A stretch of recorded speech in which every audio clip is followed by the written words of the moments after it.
주십시오. 아덴 전도 마지막 시간으로 오늘 말씀을 전하겠습니다. 사도 바울은 아덴에 도착했을 때 알지 못하는 신에게도 제사를 드리는 아덴 사람들의 모습을 보고 크게 실망하고 또 마음의 안타까움을 가졌습니다. 그래서 그 순간 사도 바울은 정말 그들이 알아야 하고 그리고 반드시 예배해야 할 참신이 누구인지를 설명하기로 했습니다. 바로 삼위일체 하나님입니다. 먼저 삼위일체 하나님은 창조주 하나님이라고 말했습니다. 하나님은 온 우주 만물을 창조하시고 당신의 손으로 인간을 만드셨습니다. 그래서 하나님은 피조물과 구별되십니다. 모든 만물보다 뛰어나신 능력의 하나님이십니다. 그래서 사람이 만든 신전이나 사람이 새긴 우상 안에 갇혀 있을 수 없다라고 이야기를 합니다. 그리고 뭔가 부족해서 사람의 섬김이 있어야만 완전해지는 분도 아니라고 말했습니다. 하나님은 스스로 계시고 그리고 스스로 충분할 만큼 전지하시고 전능하신 하나님, 바로 하나님의 초월성에 대해서 사도 바울이 설명하기 시작했습니다. 그러나 그가 하나님의 초월성에 대해서 설명하면서 하나님은 모든 피조세계를 만드셨기 때문에 피조세계와 구별되지만 또 그 피조세계와 동시에 깊이 관계를 맺고 있다고 말하고 있습니다. 27절에 보니까 그는 우리 각 사람에게서 멀리 계시지 아니하도다. 하나님은 우리와 멀리 계시지 아니하대요. 이 말은 하나님께서 당신이 만든 이 피조 세계에 그리고 우리의 삶 가운데 깊이 관여하고 계시다라는 사실입니다. 그러니까 하나님은 자신이 온 우주 만물을 만드시고 그 이후에는 팥장을 끼고 그냥 두고만 보고 계시는 이실론의 하나님이 아니라 오늘 말씀처럼 당신의 생명과 호흡을 주심으로 모든 만물을 보존하시는 하나님이시라는 거예요. 그리고 당신의 능력과 지혜로 모든 만물을 통치하시고 다스리시는 하나님이라고 말씀하고 있습니다. 그래서 자연을 통해서 하나님의 존재를 알 수 있는 것이죠. 하나님의 피조 세계를 통해서 하나님의 살아계심을 우리가 알 수 있는 것입니다. 그런데 이 모든 피조물 중에서 하나님의 살아계심을 분명히 보여주는 존재가 있습니다. 바로 인간입니다. 26절에 보면 인류의 모든 족속을 한 혈통으로 만드사 온 땅에 살게 하시고, 여기서 한 혈통으로 만드사 할 때 한 사람을 통해서 모든 족속이 태어났다 그런 뜻입니다. 그러니까 여기서 한 혈통이라는 것은 아담을 의미하죠. 아담을 통해서 하나님께서 온 인류를 만드시기로 작정하셨다, 계획하셨다 그런 뜻입니다. 하나님께서 아담을 만드시고 그리고 아담을 통해서 온 인류를 만드신 그 이유가 무엇입니까? 27절에 나와 있죠. 이는 사람으로 혹 하나님을 더듬어 찾아 발견하게 하려 하심이로다. 하나님이 피조세계를 만드신 이유, 그리고 그것보다도 인간을 만드신 그 분명한 이유는 바로 하나님이 만드신 인간을 통해서 하나님의 존재를 분명하게 드러내시기 위함이었다라는 거예요. 그래서 하나님은 어떤 창조세계보다, 어떤 피조세계보다 인간을 가장 아름다운 존재로 만드셨습니다. 인간은 하나님이 직접 숨결을 불어넣으셔서 생명이 있는 존재, 영적인 존재로 만드셨다라는 것입니다. 그래서 하나님이 우리를 대할 때는 언제나 당신의 사랑으로 우리를 대하십니다. 하나님이 우리를 대하실 때는 언제나 당신의 선하심으로 우리를 대하시는 것입니다. 그래서 우리가 하나님을 생각할 때에 이것을 항상 기억하셔야 돼. 하나님은 나를 사랑으로 대하신다. 하나님은 언제나 나를 선함으로 대하신다. 나를 향한 그 하나님의 태도가 분명하기 때문에 우리가 하나님 앞에 나아갈 이유가 분명한 겁니다. 우리가 하나님을 마다할 이유가 없는 것입니다. 어려울 때나 힘들 때나 내가 죄 가운데 있을 때나 언제나 하나님은 나를 사랑으로, 언제나 선함으로 대하시기 때문에 우리가 그 은혜를 잊기 위하여 담대히 보좌 앞에 나아가는 이유가 바로 여기 있는 것입니다. 그래서 그 어떤 것보다도 인간을 통해서 하나님의 살아계심을 알 수 있습니다.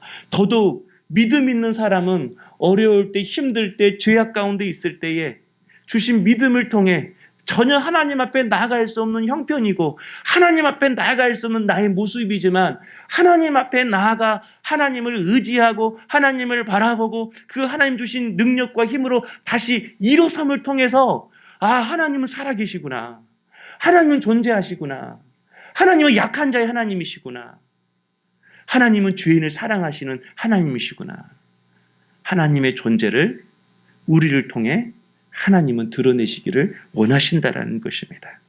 그런데 29절에 보면 하나님의 뜻과 계획과는 다르게 우리 인간이 금이나 은이나 돌에다 사람의 기술과 고안으로 우상을 만들기 시작했다고 사도 바울은 이야기합니다. 왜 사람들은 이 하나님의 뜻을 알고도 우상을 만들기 시작했을까요? 바로 그것은 하나님께서 처음 사람 아담을 통해서 하나님의 선하심을 드러내고자 했지만 아담이 범죄함으로 아담을 통해 온 인류에게 죄의 바이러스가 들어오게 되었습니다.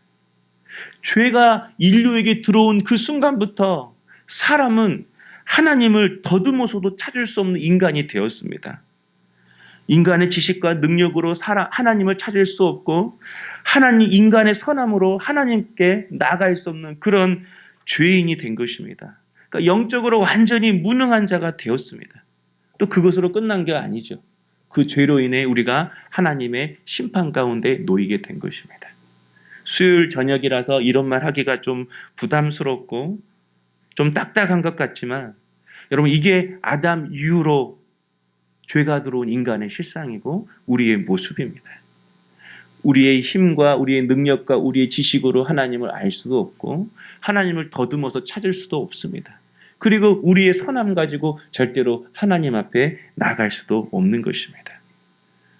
나에 대한 실상, 인간의 실상, 죄에 대한 실상을 내가 받아들이고 그 실상을 앞에 내가 직면할 때만이 비로소 우리가 성자 예수님께로 우리의 발걸음이 열리게 되어지는 것입니다. 그래서 사도 바울은 삼위일체 하나님을 말씀하면서 성부 하나님은 창조주 하나님이라고 말씀합니다. 그리고 31절을 통하여 성자 예수님에 대해서 말씀하고 있습니다. 31절 보면요. 이는 정하신 사람으로 하여금 천하를 공의로 심판할 날을 정하시고 여기서 정하신 사람, 여기는 예수님을 가리킵니다. 그리고 천하를 공의로 심판한 날, 예수님이 온 인류의 죄를 지고 골고다 언덕에서 십자가 지신 날을 의미하는 것이죠. 그러니까 하나님께서 예수님에게 온 인류의 죄값을 물으셨습니다. 예수님의 십자가 대속의 사건을 통해서 우리의 죄를 용서하시고 또 예수님을 살리심으로 우리에게 영원한 생명을 주시기로 하나님께서 구원의 계획을 세우셨습니다. 그리고 그 구원의 계획을 이루시기에 예수님이 십자가 위에서 죽음으로 순종하셨습니다. 바로 성자 예수님의 순종이 있기에 그 하나님의 구원과 그 은혜가 우리에게 올 수 있게 되는 것입니다. 그래서 사도 바울은 아덴 사람에게 두 가지 권면을 합니다. 첫째는 회개하라. 그리고 두 번째는 믿으라. 이 두 가지입니다. 첫 번째 회개입니다. 30절에 이제는 어디든지 사람에게 다 명하사 회개하라 하셨으니 하나님이 구원의 계획을 세우셨고 예수님이 그 구원의 계획을 이루시기에 십자가에 순종하셨기 때문에 인간이 해야 할 일은 회개라고 말씀하는 것입니다. 죄는 반드시 죄값을 치러야 합니다. 로마서 6장 23절에 죄의 삭은 사망이요. 성경은 죄값이 죽음이라고 말합니다. 죄값이 죽음이라는 것은 우리의 힘으로 죄 문제를 해결할 수 없다는 그런 뜻입니다. 그런데 예수님이 이루셨어요.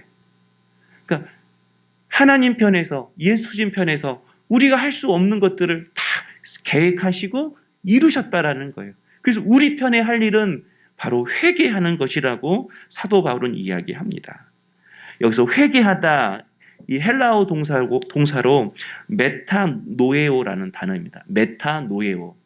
마음과 생각과 태도를 돌이키다. 이런 뜻입니다. 마음과 생각과 태도를 돌이키다.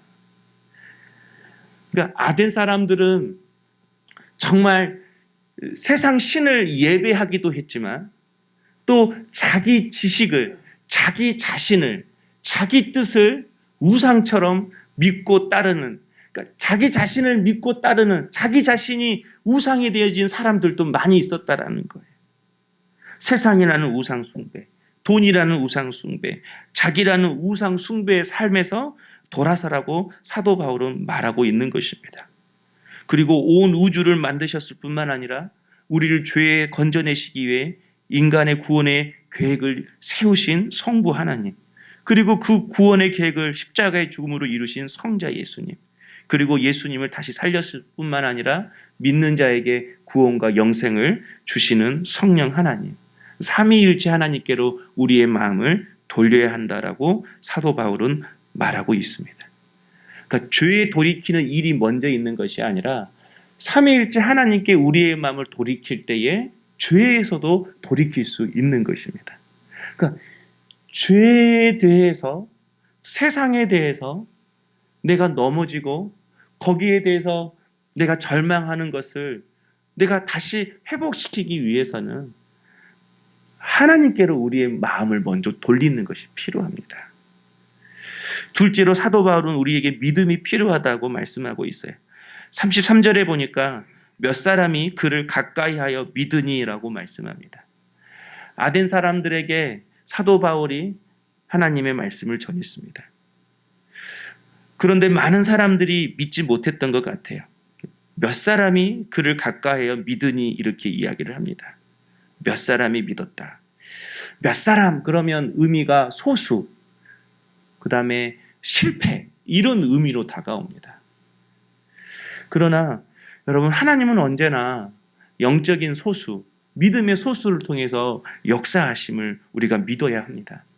이사야서 60장 22절에 그 작은 자가 천명을 이루겠고 그 약한 자가 강국을 이룰 것이라. 때가 되면 나 여호와가 속히 이루리라.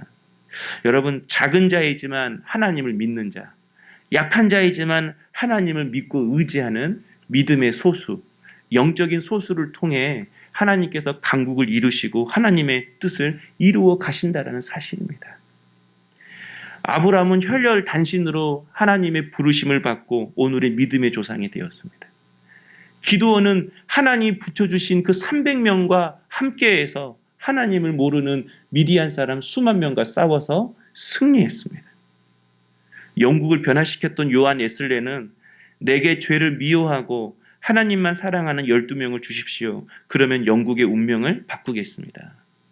실제로 요한 웨슬레는 영국의 운명을 바꾼 사람이기도 했습니다. 사랑하는 성도 여러분, 언제나 세상을 바꾸는 사람은 이런 믿음의 소수입니다. 영적인 소수입니다. 영적인 소수, 믿음의 소수가 이 땅에 살아갈 때 때로는 고독할 수 있습니다. 때로는 조롱도 받고 어려움을 당할 수가 있습니다. 그러나 역사의 수레바퀴를 움직이시는 창조주 하나님은 언제나 이런 믿음의 소수, 영적인 소수를 통해서 역사하시는 것입니다. 그래서 한 사람은 약하지만 믿음의 한 사람은 천만인보다 강합니다. 그냥 한 개인은 약하지만 겨자씨만한 믿음 가지고 서 있는 그 한 사람은 산도 움직이고 나무도 바다에 던지는 하나님의 놀라운 역사를 경험하는 강한 사람이 될 수 있습니다. 그래서 여러분, 강한 자도 약한 자도 중요한 것은 그 안에 믿음이 있는가입니다. 가정도 교회도 세상도 언제나 믿음이 있는 사람에게 그 운명이 달려져 있습니다. 그리고 세상 속에 답이 있는 것이 아니라 언제나 믿음 가지고 하나님 앞에 설 때에 거기에 은혜가 있고 응답이 있습니다. 저는 여러분의 삶의 결과를 양으로 판단하지 않기를 바랍니다. 우리의 행복을 수로 판단하지 않기를 원합니다. 얼마나 많이 가졌느냐가 아니라 무엇을 가졌느냐, 그것이 중요합니다. 무엇을 가졌느냐, 여러분, 그것이 믿음이 될 수 있기를 소망합니다. 결국 믿음이 이기는 것입니다. 믿음이 승리케 하는 것입니다. 믿음이 역사를 나타내는 것입니다. 먼저 나를 만드신 하나님에 대한 믿음입니다. 오늘 말씀에도 나를 만드신 하나님을 믿는 자에게 나타나는 믿음의 모습은 우리를 만드신 그 하나님께서 우리 인생의 사용 설명서로 이 말씀을 주셨다라는 것입니다. 그러니까 창조주 하나님에 대한 믿음이 있는 사람은 하나님의 말씀을 내 인생의 사용 설명서로 알고 언제나 말씀을 의지하고 말씀을 붙잡고 말씀 앞에 순종하는 삶을 살게 된다라는 것입니다. 그리고 성자 예수님에 대한 믿음이 있는 사람은 예수님께서 나의 죄를 대신해서 십자가의 죽으심을 믿는 자만이 비로소 죄의 종에서 마귀의 종에서 벗어나기로 몸부림치고 그리고 자기를 부인하고 예수님이 걸어가신 그 제자의 삶을 살기로 결단하게 되는 것입니다.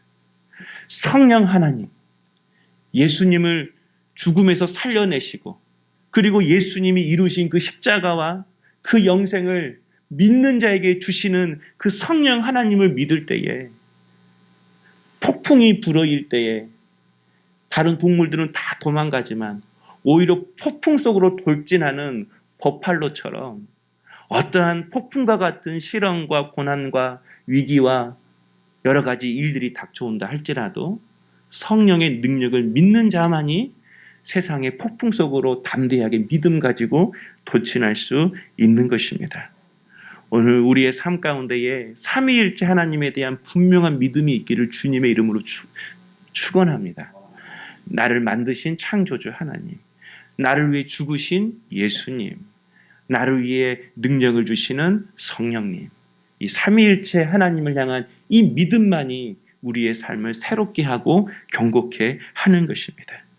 인도에서 영국 군대가 철수할 때에 간디가 유명한 말을 했습니다. 영국은 영국의 교회를 갖고 영국으로 돌아가라. 그러나 예수는 두고 가라. 그러니까 영국이 인도를 점령하면서 인도를 다스릴 때 영국 교회도 같이 들어왔습니다. 영국 교회는 예수님을 말했지만 예수 없는 삶을 산 것이 영국 교회였다라는 거예요. 여러분, 우리도 교회는 다니는데 예수 없이 살아가고 있지는 않습니까? 우리가 하나님을 여기서 예배하지만 돌아갈 때는 예수는 여기 두고 내 몸만 가정으로 세상으로 가지 않습니까? 여러분, 믿음 없이 우리가 살고 있지는 않습니까? 성도들의 삶의 방식은 언제나 동일합니다. 믿음으로 시작하는 것입니다. 믿음으로 끝까지 가는 것입니다. 여러분이 믿음을 드러낼 때에 하나님이 일하기 시작하고 여러분이 믿음으로 견딜 때에 풍성한 삶의 열매가 맺히는 것입니다. 오늘 믿음 가지고 살아감으로 나를 통해 하나님을 드러내고 하나님의 역사 가운데에 도구로 쓰임받는 주의 종들이 되길 원하고 하나님께 영광 올려드리는 우리 사랑하는 물대인 동산교회 모든 성도님 될 수 있기를 주님의 이름으로 축원합니다.